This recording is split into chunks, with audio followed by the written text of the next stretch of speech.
Kailan pa yan? Ano na po ito? Mag 5 months na. 5 months na ulit na yata. Parang lumubog yung dibdib nyo ah. Opo. Ito, masakit po kasi Lumubog ito. to. Masakit kasi ito natin. Nakaganon si mami oh. Pansin mo? Parang nakaganon oh. 5 months pa lang yun. Pero ito, sir, di ba palagi nyo siyang kasama? Kung napapansin nyo, lumubog ba to o ano? O ganyan na siya nung dalaga pa? O nung ano? Parang Hindi mo napapansin? Pero masakit ko kasi ito. Masakit niya pag ganyan. Oo, parang sobrang sakit. Sobrang sakit talaga. Yung pagtanggalin na natin pa. Baka makalimutan natin. 5 months, tignan natin. Masakit ka agad eh. Sige. Medyo gumanon kasi yung katawan yun. Mukhang tumupi ng paharap eh. Ayan no, pasalubong to.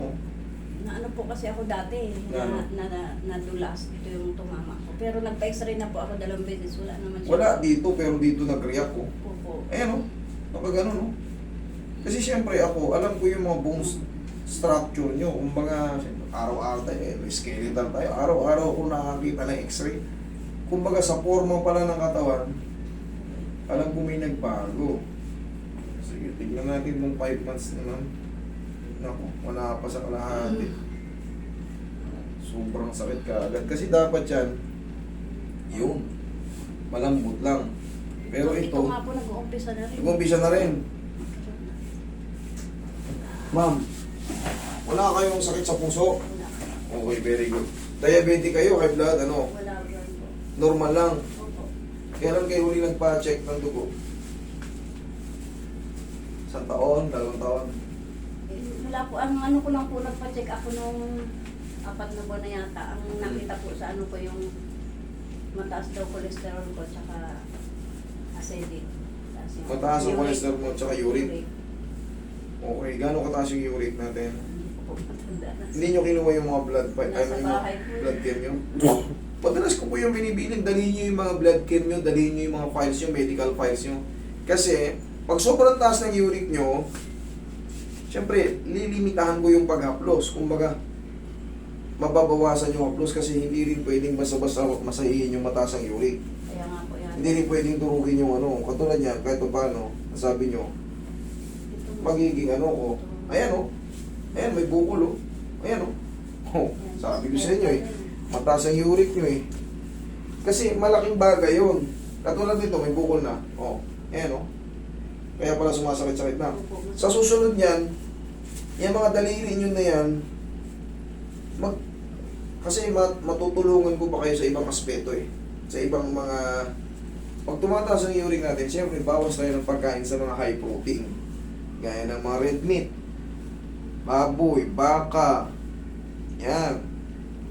Medyo mag-adjust kayo ng pagkain yan. Mga tuna, soft drinks, kape. Pag hindi kayo nagtigil sa ganyang pagkain, huwag na kayong umasa, bubukol-bukol yan. Ito pala si nanay, meron ng bukol. Ayan. Yan, bukol yan. Kaya masakit. Pero huwag niyong didiinan yan. Pag dinurog niyo yung uric crystal na yan, lalo lang sasakit yan. Hindi ka na treatment, nasaktan ka lang. Yun na nga po na rin. Sa lahat po ng joint, tatama yung ano, mga uric. Dati ba sumasakit-sakit din yung ganito nyo? Umiinit-init? Parang akala ko naman dati gout. Ayan po yun, isa lang yun. Ay, sana. O, tingnan nyo. Dati po. Gout at uric, o di ba nakakaramdam-ramdam yun? Diyan talaga nagsisimula yan. Hanggang sa tumaas na yan, pag siyempre umiidad na kayo, dumadami na yung mga komplikasyon dyan kung saan-saan pa. Pagka narinig nyo yung salitang gout, yun din po yung uric. Ang tinitest lang kasi is uric acid. Opo. Yun ang tinitest sa ano. Pero ang tawag dyan, gout. Ngayon, lilimitahan ko yung patatamaan.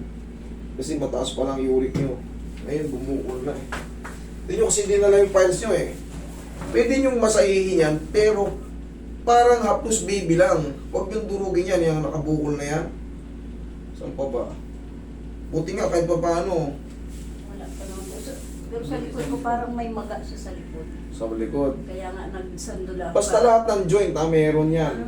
pati sa spine, pati dyan, dito, Yan, sa singit, sumasakit din yan dyan. Huwag na kayo magtaka. Bigla na lang yung mamamaga. Kunyari, kumain kayo, ang ulam nyo, tulingan. Hindi nga po ako master kumakain ng mga ano, sabi nung doktor na ano, mga may kaliskis lang daw na isda. Yan. Yung mga tuna, yari kayo dyan. Hindi ako Kaya nga nang sabi ko sa inyo, may tutulong pa ako sa inyo. Pag nakita ko yung mga ano nyo, iba pang mga ano nyo. Okay? Mataas ang kolesterol nyo. Magpapawis lang kayo. Paano kayo papawisan? Mag-jacket kayo, maglakad-lakad lang sa umaga. Pagka napawisan na kayo ng konti, okay na yun, tanggalin nyo yung jacket nyo, ibilad nyo naman yung katawan nyo sa araw. Para yung vitamin D naman, masagap natin, maging healthy tayo. Okay?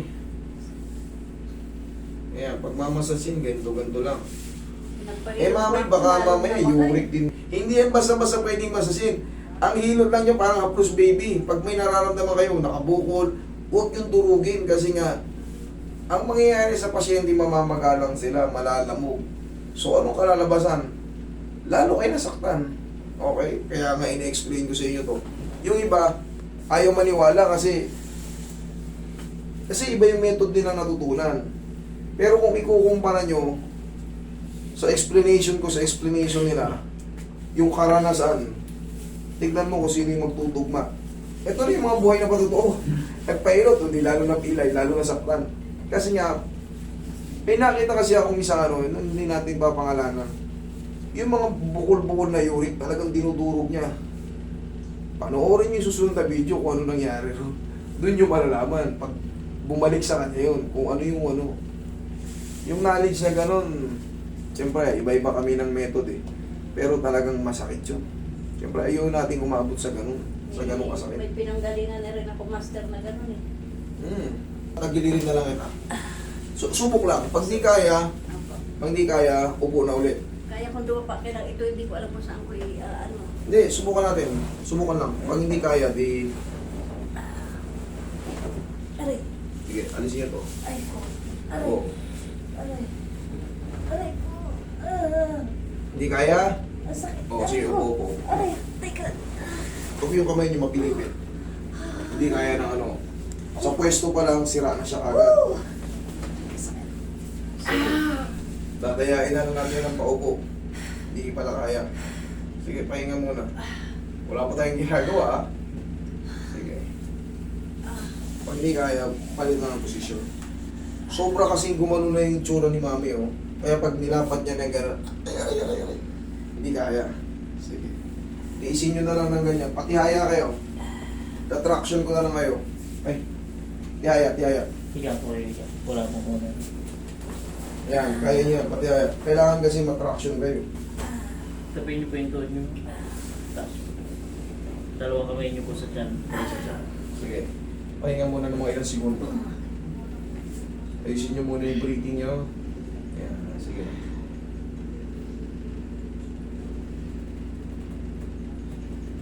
Yan. Okay na, nag-cool down na. Okay.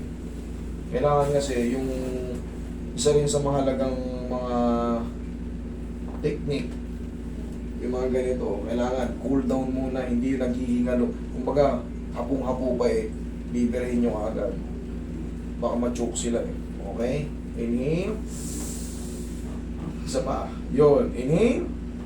Exhale. Down. Yun. Thank you. Diyan ka lang muna. Diyan lang muna. Huwag tatayo. Mami, yung kaso nyo, nasabay pala ng uric. Kaya sobrang sakit yung mga joint nyo. Ngayon, ang gagawin natin dyan, iaangat ko lang muna ng siguro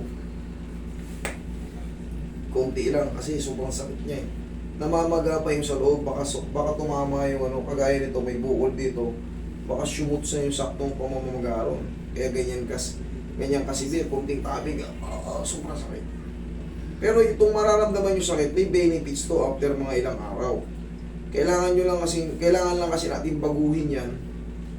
Kasi pag di natin binago eh, ganun din, kahit di kayo ginawa ka, nasasaktan kayo. Diba? Sige, upo. Opo. Okay, ito na. Magandaan nyo lang to. Kaya nyo yan.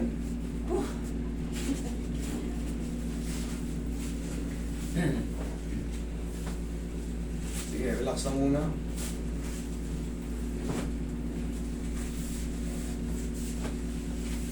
Natayain na lang natin ang pagganito.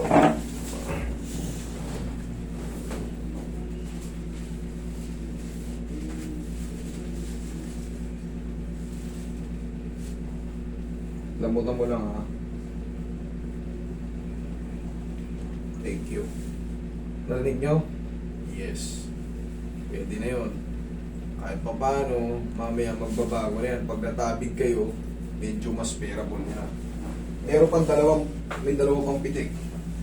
Kailangan nyo itong ano. Sige, relax lang ha.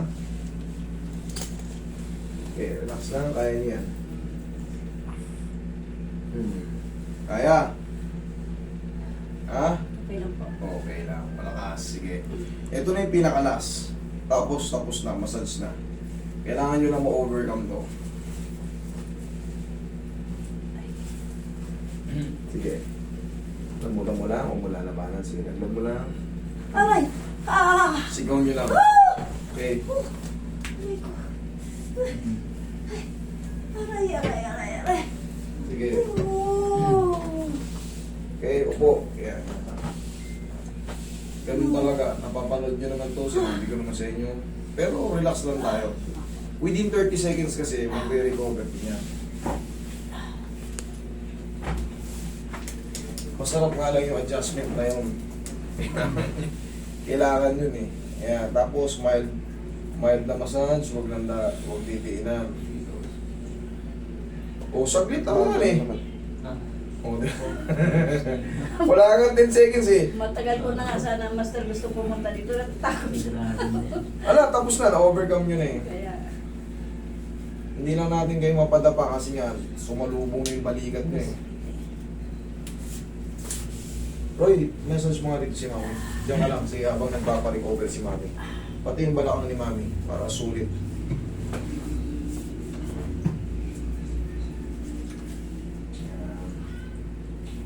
Tapos ito, yan, may bukol na. Tandaan nyo, huwag nyo durugin. Padadaanan nyo lang ng haplos baby yan. Para kahit pa paano, guminhawa siya. Hindi totoo yung sabi, lamig yan, durugin natin. oh, ito yan nga na ano sa akin eh. Nung kapipisin ng mga... Hindi naman kailangan durugin. Kahit ganyan lang yan, marirelease yung mga spasm na yun o yung lamig-lamig, napakadali lang. No? Kahit nga bata lang magagano'n sa inyo eh. Tanggal niyo. Pero yung dudurugin, kawawa kayo ron after. Opo, pagka ano, may nagmassage na sa akin, kinabukasan, dami kong pasa. Yun nga yun eh. Ayaw natin mangyari yung gano'n kasi nga. Kawawa yung mga pasyente. Kawawa yung mga lumalapit sa atin. Kaya ako yung advocate ng ano eh. Soft to medium. Medium massage. Yun lang. Yun ang nararapat. Kasi ang nakakalimutan kasi natin yung definition ng massage eh. Ng therapy. Kailangan niya. Ang definition ng massage, relaxation and blood circulation. Yun talaga ang ano yan. Kailangan na-relax sila, hindi sila na-perwisyo. Hindi yung pag-uwi. Kailangan ko pang uminom ng pain reliever ah. Sakit pa. Yun nga. Ma'am, kahit pa paano, pag tinabig to, hindi na yan siya ganun kasakit. Yun yung benefits, pero hindi pa siya talaga yung maangat kagad. Yun, di ba napapanood nyo naman ako, yung tinuturo ko, ganyan o. Yan, unti-unti na yung lalakas, pwede na siyang tabigin pag na-adjust talaga. Yung tumutunog kasi dyan, yun na yung simula ng pagtanggal ng pagkapakat. Kaya, kung mapapansin nyo, pwede na siyang...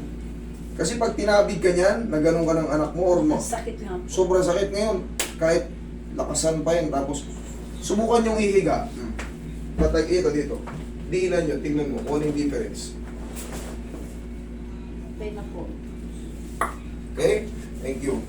Hindi nga yung magiging difference, pero mami, kailangan nyo pa sundan yan ha. Kasi masakit talaga siya, hindi pa siya pwedeng pilitin ha. Eh ngayon kasi under ano kayo, may gout pa si mami or uric. Mayroong uric crystal na. Pero, anong sagot? Habang naglalakad kayo sa umaga, di ba naka-jacket kayo? Umaganyan-ganyan kayo, papawis kayo. Pag napawisan kayo, sabay na sabay na masusolusyonan yan, tsaka yung frozen shoulder. Okay? Ganun na kayo. Tayo kayo. Tignan ko kung marunong kayo. Sige, lakad-lakad kayo. Ayan, o. Masakit ba? Kaya naman. Kaya po. Correct. Okay? Ganun lang. Habang naglalakad-lakad. Hanggang sa mapawisan yung kilikili nyo, mapawisan yung singin nyo, mapawisan yung likod nyo, na-detox kayo. Gumaan pa kayo, mas makakabata pag palawit ay pinapawisan. Okay, ma'am? Kaya naman. Tapos after nyo mag-stretching, pumili kayo ng pau. Kahit pa paano, yung mga masasakit. Pero ito, yung sinabi kong yung may mga bukol-bukol, wag yung diinan ha. Kumbaga, ganun-ganun lang. Okay? Thank you. Thank you.